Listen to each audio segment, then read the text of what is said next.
এখনো কিছু অবৈধ সন্তান করছে, শেখ হাসিনা ফিরিয়ে আসবে। তোমার শেখ হাসিনা ফিরিয়ে আসবার আমরা আঙুল চড়বো, একদম ধরি, একদম চিংড়ি মাছের মতো ভাবনা করি ভালো একদম। চোরের বাচ্চা চোর, ডাকাতির বাচ্চা ডাকাত, খুনির বাচ্চা খুনি।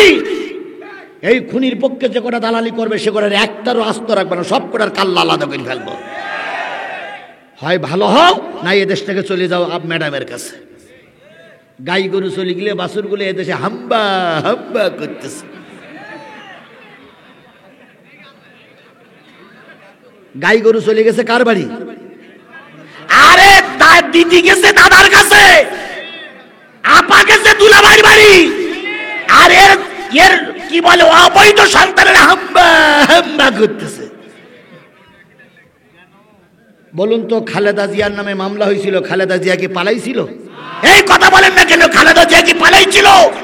জোরে বলেন, খালেদা জিয়া পালাইছিল? খালেদা জিয়া পালাই নিয়ে দেশে দুঃখে দুঃখে কষ্ট করেছে, তুমি একটা বারের জন্য খালেদা জিয়া দেশ ছাড়িনি। এরশাদ সাহেব জাতির সবচেয়ে বড় মুনাফিক।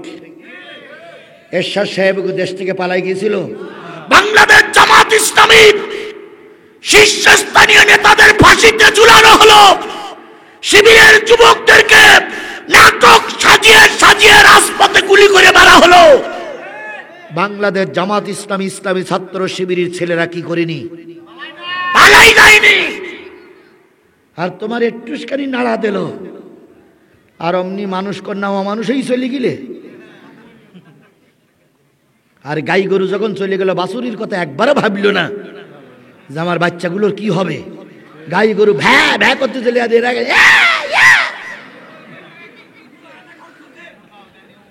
ফাজলামি করো না। তোমরা কারা কারা কি করেছো সব আমাদের বক্তব্যে আছে, কথা বলে ঠিক না ঠিক? এই ময়দানে আমার মাহফিল করতে দাওনি তোমরাই, এই ময়দানে মঞ্চ করে সেই মঞ্চ ভেঙে দিয়েছিল তোমরাই। তোমরা অবৈধ ভাইয়ের চারণ সন্তান।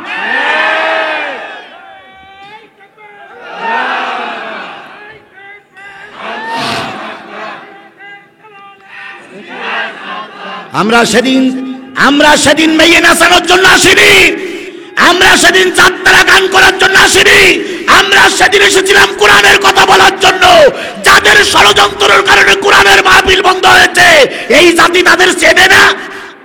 এই কথা বলেন, আমরা তাদের চিনি না। এখন শুধু যদি বলি ওই করে ধরি নিষ্টি হবে, তোর বাড়িতে বউ ছেলে বেল্লি বাড়ি আমরা ধরি আনতে পারি, কিন্তু আমরা হিংস্র নই, আমরা সন্ত্রাসীতে বিশ্বাস করি না, আমরা ক্ষমায় বিশ্বাস করি। কথা বলেন ঠিক না ঠিক? আমার আল্লাহ ক্ষমায় বিশ্বাসী ছিল, আমার রসুল ক্ষমায় বিশ্বাসী ছিল, আমার নেতারা ক্ষমায় বিশ্বাসী, তাই এখনো বাজারে দোকান করে বেড়াচ্ছ, এখনো পৌঁছাইলে পিলে নিয়ে ঘুরে বেড়াও। রতুবা তোমার মতো হিংস্র হলি এতদিন তুই ঠ্যাং ধরে ছিঁড়ে ফেলতাম একদম। সেদিন এক নেতার সঙ্গে দেখা, ওই নেতা আমার নামে মামলা দিয়েছিল। তো দেখা পেয়ে বলতে, জিয়াদি ভাই ভালো আছেন? সালাম আলাইকুম। সালাম আলাইকুম। সালাম আলাইকুম। তা দেখলাম হাতে একটা তসবি আর মাথায় টুপি, আবার একখান হাজির মাল গলার পথে ফেলাই রেখেছে। তা আমি বললাম, তুমি এ বেশভূষা কবে পরিবর্তন করলে? তুমি না আমার নামে মামলা দিলে? কয় না জিয়াদি ভুল বুঝো না, আমি আগে ছিলাম আওয়ামী লীগ, এখন হয়েছি জমাত।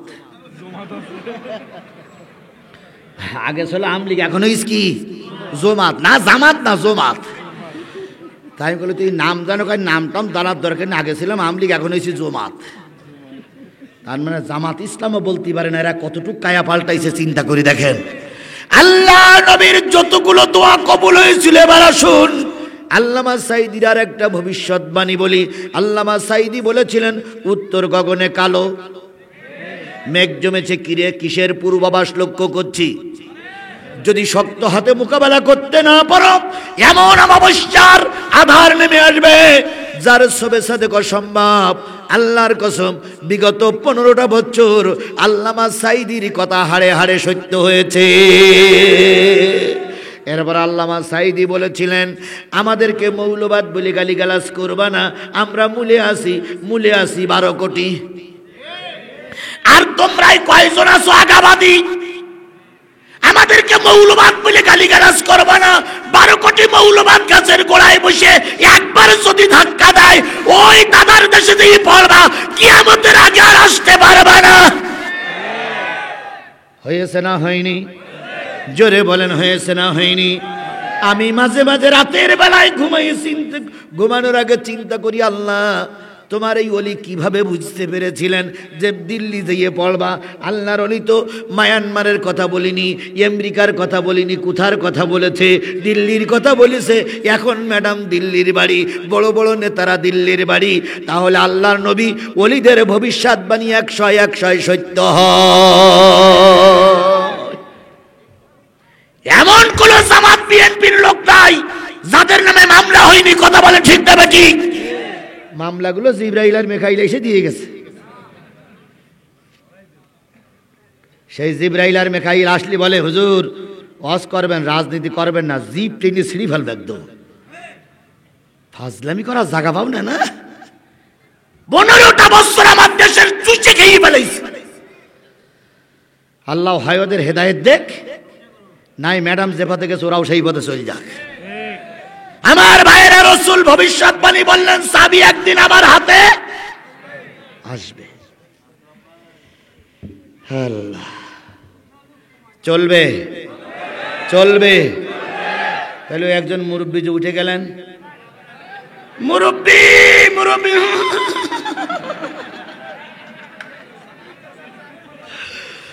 লতুন লতুন বোঝে না। সোনামণি জি, সোনামণি শোনা। আল্লাহ আল্লাহ আমাদের সবাইকে কবুল করুক। বন্ধুগণ, আমারও মন চায়, আপনাদেরও মন চায় অনেকক্ষণ ধরে ওয়াজ শুনি, কিন্তু আসলে আমি যে পেরে উঠি না। কেন পেরে উঠি না? এমন একটা অবস্থার ভিতরে চলছি, রাতে দিনে 4-5টা মাহফিল করেও কুলতি পাচ্ছি না। আর আমার তো এই আস্তে কথা বলা হয় না। অন্য অন্য বক্তারা ভাই রে বাবা, কিন্তু আমার তো চেল্লাচাল্লি করা ছাড়া হয় না। আরে চেল্লাচাল্লি করতে গেলে অনেক কষ্ট হয়। এই জন্য আমি জানি আপনাদের ক্ষোভ মেটে না, তারপরও দেখি কতদূর চেষ্টা করা যায়। দয়া করে পাশের থেকে যেন কেউ না ওঠে। যদি বলে টান টান উত্তেজনা, আপনি শুধু বলবেন বন্ধ করে আধা ঘন্টা বসে থাকো।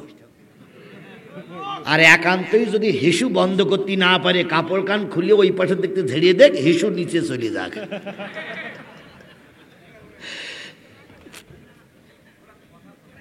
আমার ভাইয়েরা, যে জিনিসটা বোঝাতে চাচ্ছিলাম, নবী বললেন চাবি একদিন আমার হাতে। অহংকারীরা অহংকার করে চলে গেল। আল্লাহ নবী চিন্তা করলেন মক্কায় আর থাকা যাবে না, হিজরত করে চলে গেলেন মদিনায়। 8টা বছর মেহনত করলেন। কয় বছর? এই আদমদিগির মুসলমানের স্পষ্ট করে বলেন কয় বছর? 8টা বছর মেহনত করার পর নবী 10,000 মধ্যে মুজাহিদ নিয়ে কাবা দখল করে ফেলল। মক্কা বিজয় হয়ে গেছে কয় বছর পরে?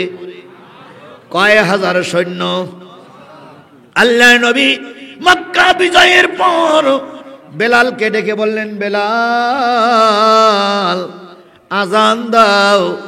কয় বছর অপেক্ষা করেছি? 8 বছর।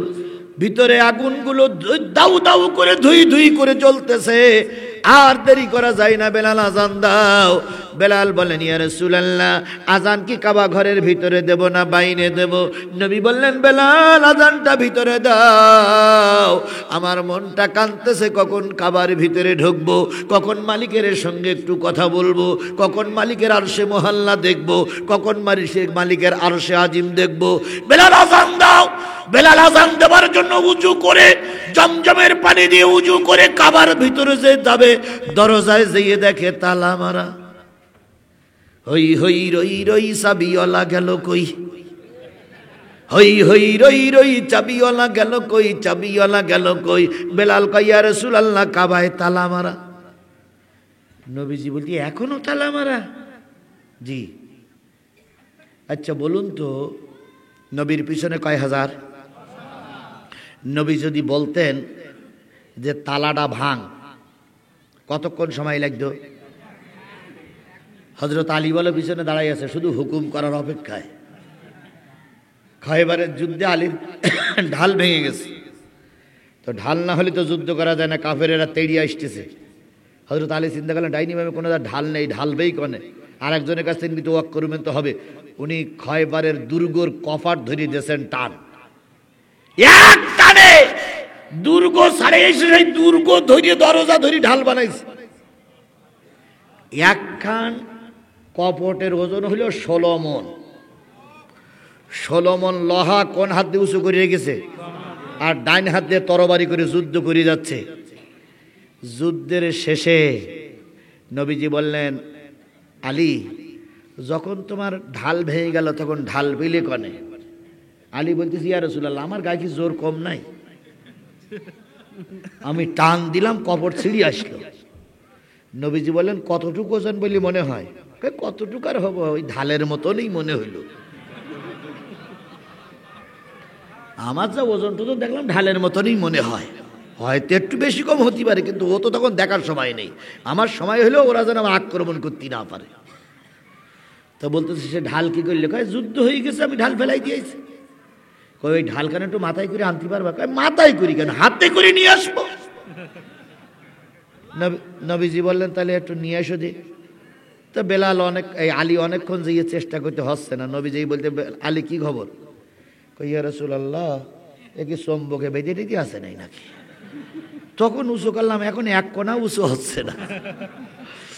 নবীজি বললেন, বেলাল, আলী, তুমি যখন যুদ্ধ করছিলে তখন তোমার হাত তোমার ছিল না, তোমার হাতটা স্বয়ং আল্লাহর হাত হয়ে গেছিল। কাফের থেকে বাঁচার জন্য আল্লাহ তোমার হাতে এসে সাহায্য করেছে, নতুবা এই কপট উঁচু করা তোমার কেন 14 জন মানুষের পক্ষে সম্ভব নয়। সেই আলী পিছনে দাঁড়ানো একবার হুকুম করলেই হয়। নবীজি বললেন, না না না, চাবিওয়ালা যদি চাবি না দেয়, জঙ্গি সন্ত্রাসী কাজ করা যাবে না, তালা ভাঙা যাবে না। চলো আমরা চাবিওয়ালার খুঁজি। অনেকক্ষণ চাবিওয়ালার খুঁজে পাওয়া গেল না। নবীজি বললেন, বেলাল দেরি করা যায় না, আজান দাও। এ ওক্তটার নামাজটা বাইরে পড়ি, পরবর্তী ওক্তে নাই চাবিওয়ালার খুঁজে বেরি করা যাবে। বেলাল বলেন, ইয়া রাসূলুল্লাহ, আজান কোথায় দেব? নবী বললেন, বেলাল একটু উঁচু জায়গায় আজান দাও, যাতে 10,000 মানুষের কানে পৌঁছে যাও। 7-8 জনে ধরে বেলালকে কাবার ছাদের পরে তুলে দেওয়া হলো। বেলাল কাবার ছাদের পরে উঠে আজান দেওয়া শুরু করেছে। আল্লাহু আকবার, আল্লাহু আকবার, আল্লাহু আকবার, আল্লাহু আকবার, আশহাদু আল্লা ইলাহা ইল্লাল্লাহ,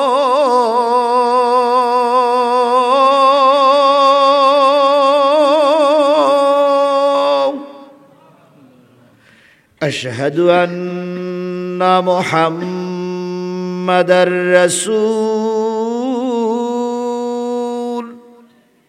লুল্লা বলবে, ডাইন পাশে ঘুরে দেখে যে এক লোক ছাদের পরে ভুট হয়ে শুয়ে আছে।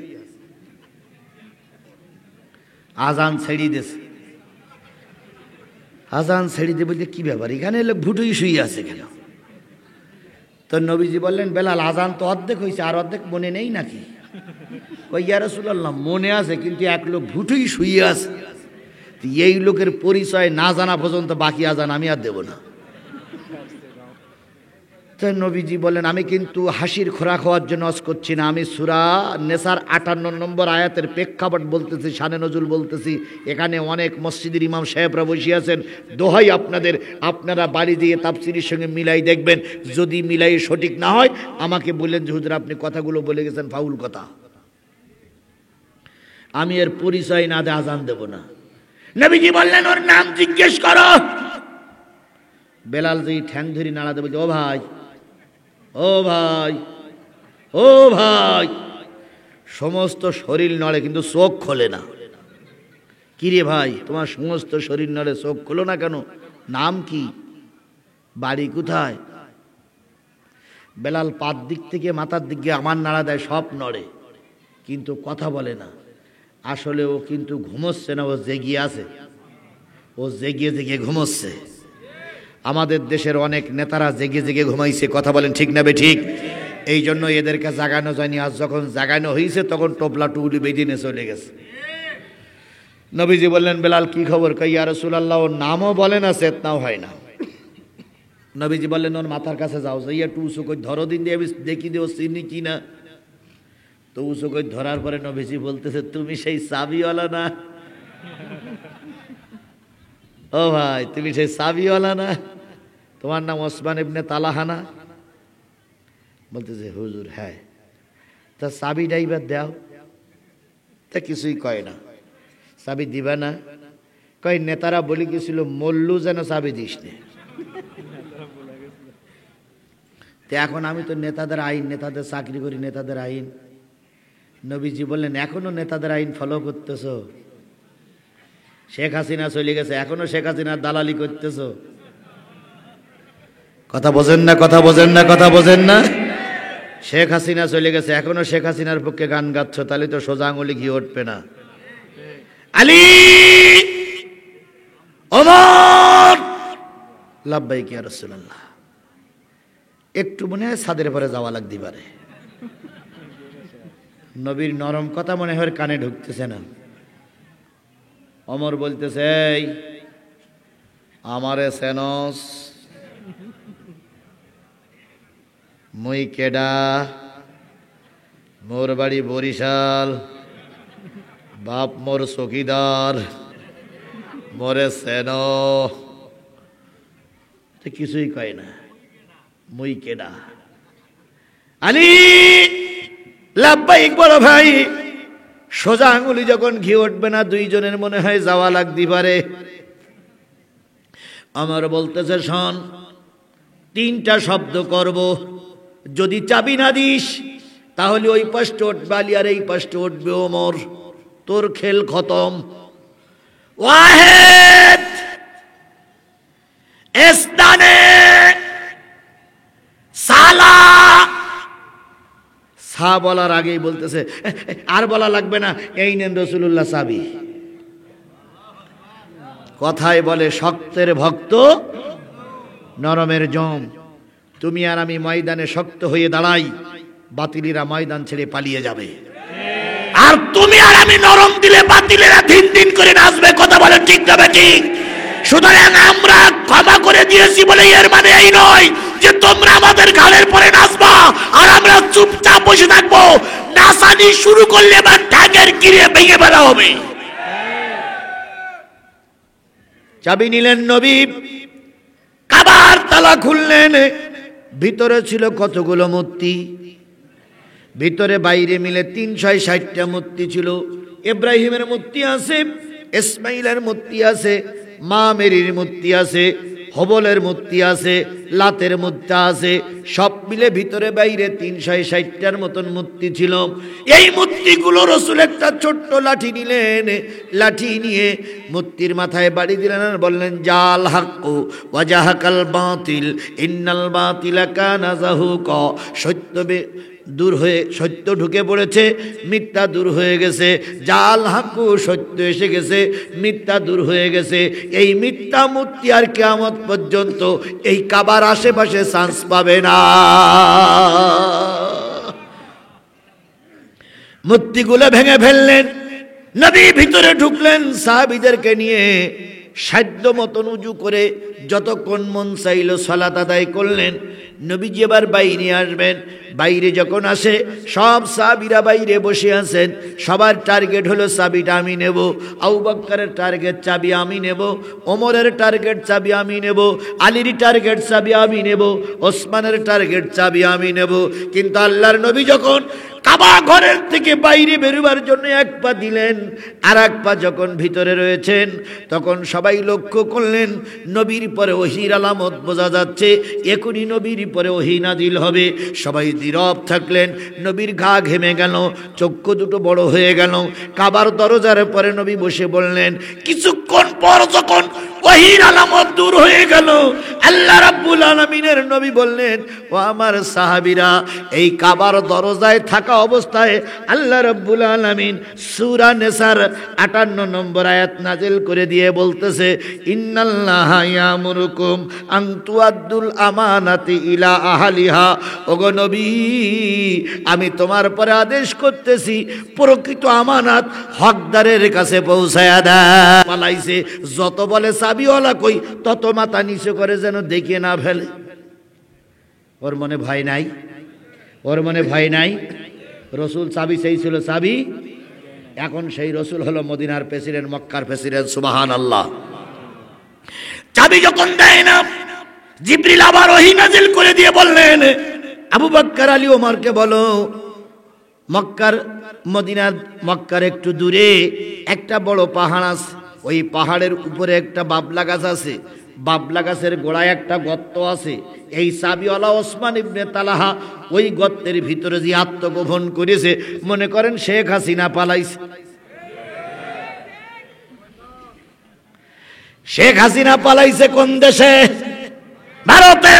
ইয়াও মনে করেন পালাইছে চাবি না দিয়ে।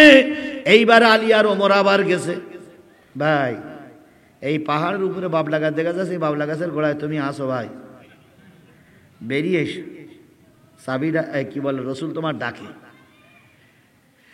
বের হয় না, দুই পাশে দুজন যেই বলছে, ও ভাই, রসুল সালাম দিয়েছে। বেরিয়ে বলতে, ভাই আলী, বিশ্বাস কর আমি চাবি দিতে চাইলাম কিন্তু ওরা দিত দেয়নি। ফান্দে পড়িয়া বগা কান্দে রে, ওরে ফান্দে পড়িয়া বগা কান্দে রে। কয় ওসব কথা শুনবো না, তোমার ডেকে নিয়ে যদি বলিস হাঁটো। চাবিওয়ালা বলতেছে, আমি ডেকে নিয়ে গেলে রসুল আমার মারবে না তো? আমার তো বিশ্বাস আমার জ্যান্ত রাখবে না। আলী আর ওমর বলছে, তা বুঝি নে, তোমার ডেকে নিয়ে বলে গিয়ে যাবা কিনা তাই বলো।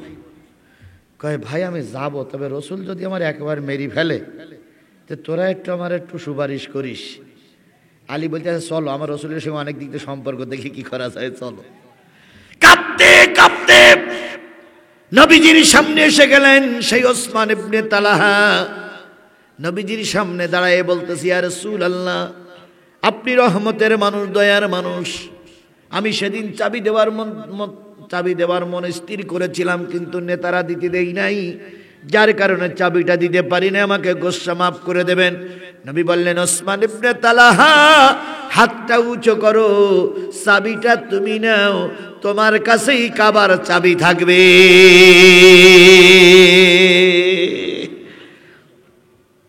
ইয়া রাসূলুল্লাহ, আমাকে নিয়ে আর উপহাস করবেন না নবী, আমি ভুল করেছি বলে কি ক্ষমা হয় না?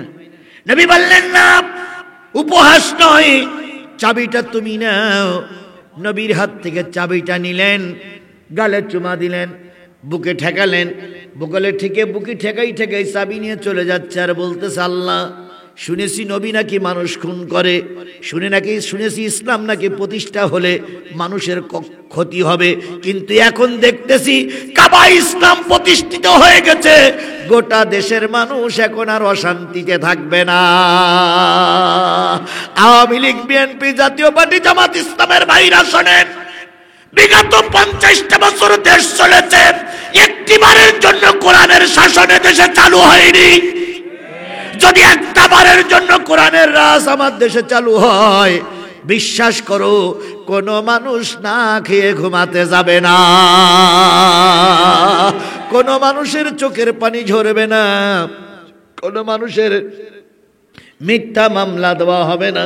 সুতরাং নবী যে ইসলাম কায়েম করেছিলেন, আমরা একটা বারের জন্য হলেও সেই ইসলাম আমার দেশে দেখতে চাই। কারা কারা কোরআনের বিধান চালুর পক্ষে দুই হাত উঁচু করে মালিকের দেখান, জোরে তাকবীর হবে, নারায়ে তাকবীর, লিল্লাহি তাকবীর। আল কোরআনের আলো, তোমার নেতা আমার নেতা,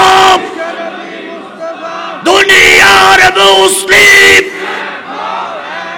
লিল্লাহি তাকবীর। আল্লাহ এই হাতগুলোর ইসলামের জন্য কবুল করুক। আরো জোরে বলেন আমিন, আরো জোরে আমিন। চাবিটা নিয়ে যখন লোকটি চলে যায়, গেট থেকে যখন বাহির হবে, মনের ভিতরে কাকুতি মিনতি শুরু হলো, না না না, মোহাম্মদের চাইতে ভালো লোক আর সমাজে কেউ হতে পারে না। সুতরাং আমি আর বেধর্মী থাকবো না, আমি নবীজির সামনে যে কালেমা পড়ে নেই। এসে বলতেছি, ইয়া রাসূলুল্লাহ, গোস্তাকি মাফ করবেন, আমাকে আপনার দলের কর্মী বানায় নেন।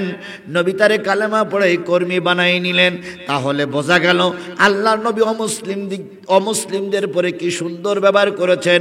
আজকের এই মাহফিলে, এই বাজারে, এই এলাকায়, এই মাইকের ভিতরে যদি কোনো অমুসলিম ভাই থাকেন, লিখে রাখুন, যদি ইসলাম ক্ষমতায় যায় সবচেয়ে বেশি শান্তি পাবেন আপনারা।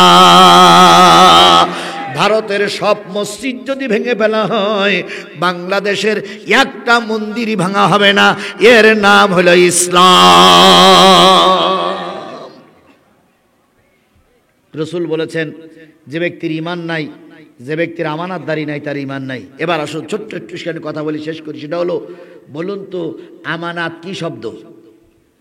আরবি শব্দ। আমানত শব্দের অর্থ কি? নিরাপত্তা দেওয়া, হেফাজত করা, বর্ষিত করা। আমি এই মোবাইলটা ভাইয়ের হাতে দিয়ে গেলাম আর বললাম, ভাই আগামী বছর কোন জায়গায় মাহফিল নিলাম? নৌপুকুরিয়ার মাহফিলে আসবো, মোবাইলটা এখানে দিয়ে দিয়েন। এই যে একটা বছর আমি মাহফিলটা আসতে পারিনি, একটা বছর পরে আসবো, ওই সময় মোবাইলটা আমার হাতে ফিরাই দেবে। একটা বছর ওনার পকেটে করে রাখা, ঘরে রাখা, বাক্সের ভিতরে রাখার নাম হলো মোবাইলের আমানত। কি বোঝেন না আমার কাছে? টাকার আমানত, কথার আমানত, মোবাইলের আমানত। ঠিক তদ্রুপ যদি হয়, প্রতি 5 বছর অন্তর অন্তর একটা আমানত আপনার ভিতরে আছে, সেটা হলো ভোট। কিসের আমানত? জোরে বলেন, কিসের আমানত?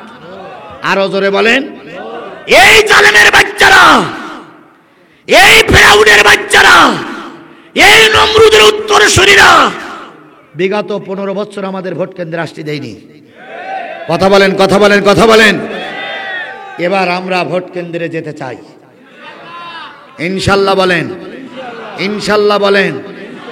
আর ভোট কেন্দ্রে যেয়ে আমার ভোট আমি দেব যাকে খুশি, তবে আমি ভোট দেওয়ার সময় দেখব যে ব্যক্তিকে ভোট দিলে এই দেশের মানুষ শান্তিতে থাকবে, গণতন্ত্র উদ্ধার হবে। ভারতের কাছে আমরা আর মাথা নত করব না। আওয়ামী লীগের মতন চাঁদাবাজি চলবে না, আওয়ামী লীগের মতন গুন্ডামি চলবে না। আমরা এরকম সৎ, যোগ্য, আল্লাহ ভীরু লোককে ক্ষমতায় এনে এদেশের মানুষকে শান্তি দিতে চাই। আপনারা কি আমার সঙ্গে একমত? এই মতটা কিন্তু আমার না, এই মতটা কার? কোরআনের মতের সঙ্গে আমরা কি একমত?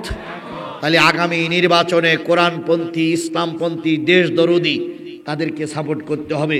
বিএনপির ভাইরা ভুল বুঝেন না, আপনারা আমাদের ভাই। আপনারা জামাত ইসলাম আর বিএনপি আন্দোলন করে দেশ স্বাধীন করেছে। সুতরাং বিএনপি আর জামাত ভাই ভাই, কথা বলে ঠিক তবে ঠিক। যদি বিএনপি এবং জামাতের ভিতরে দ্বন্দ্ব সৃষ্টি হয়, ওই সুযোগ নিয়ে আওয়ামী লীগ আওয়ালারা আবার আমাদের ঘাড়ের পরে চড়ে বসবে।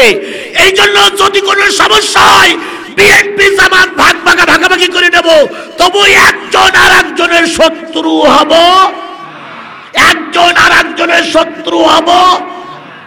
আজকের মাহফিল দিয়েছে একদল টকবগে যুবকেরা, কথা বলেন। এই যুবকেরা গান দেয়নি, সিনেমা বাজায়নি, পুতুল নাচ বাজায়নি, দিয়েছে কিসের মাহফিল? আমরা কি যুবকদের জন্য একটু দোয়া করতে পারি না?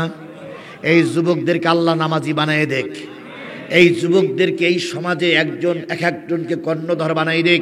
এই যুবকরা কেউ মামলা খাওয়া, কেউ ঘর ছাড়া, এখন এক জায়গায় হয়ে কোরআনের মাহফিল দিয়েছে। এই যুবকদেরকে আল্লাহ পাক ওমরের উত্তরসূরি হিসেবে কবুল করে নিক। আগামী বছর এই ময়দানে আবারও বড় আকারের মাহফিল হবে, যুবকরা যেন এইভাবে চেষ্টা করতে পারে। এই জন্য যুবকদের পরে আল্লাহ রহমত নাজিল করুন, সকলে মিলে বলুন আমিন।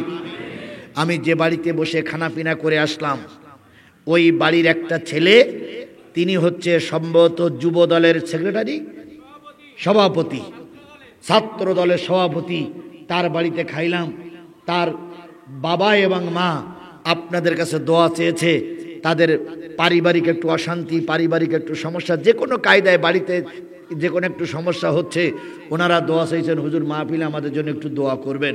আমরা দোয়া করি, আল্লাহ আল্লাহ যে বাড়িতে বসে আজকে মেহমানদারি করলেন ও যারা মেহমানদারি করলেন তাদের উপরে আল্লাহ তুমি রহমত নাজিল করো। যদি কারোর ঘরে আলেম ঢোকে তাহলে বুঝতে হবে তার ঘরে আল্লাহর রহমত ঢুকেছে।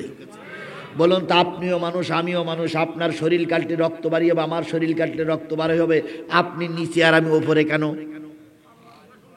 আল্লাহ সম্মান দিয়েছে, কোরআনের সম্মান, কথা বলেন ঠিক না ঠিক? তাহলে যে বাড়িতে আমরা খানা পিনা করলাম, যে বাড়িতে নাস্তা করলাম, ওই বাড়িতে আলেম ঢুকিনি, ওই বাড়িতে আল্লাহর রহমতের কোরআন ঢুকেছে। আল্লাহ ওই বাড়িগুলোর পরে রহমত নাজিল করুক। আরেকটা জিনিস শুনেছি, যিনি আজকের মাহফিলের প্রধান বক্তার হাদিয়া দিলেন তিনি নাকি ইটালি প্রবাসী, তিনি নাকি এক বক্তার টাকায় একজনেই দিয়েছে। আল্লাহ আল্লাহ, আমি মুসাফির, 20টা মামলার আসামি, 5 দিন আয়না ঘরে ছিলাম, আমার বাড়ি ঘরদোর ওই জালেমেরা ভেঙে দিয়েছিল। যতবার দোয়া করেছি ততবার তুমি দোয়া ফিরাই দেওনি। ইটালি প্রবাসী ভাইয়ের জন্য দোয়া করি, আল্লাহ তার শরীর স্বাস্থ্য ভালো রাখো, অধিক উপার্জন করে আমাদের দেশে ফিরে আসার তৌফিক দান করে দাও। আর একটা ছেলে, আমার যুবক ভাই, আমার প্রিয় ভাই, আমার সঙ্গে সঙ্গে আসলেন। আমি যত দূরে সরে যাই ও আমার গা ঘেঁষে ঘেঁষে আমার কাছ থেকে দোয়া নিচ্ছিলেন। ও বললেন হুজুর আমি সৌদি আরবে যাব, দোয়া করেন আমি যেন মক্কা এবং মদিনায় যেয়ে রসুলের রওজায় সালাম পৌঁছাতে পারি। আল্লাহ ওকে সহ আমাদের সবাইকে তুমি কবুল করে নাও।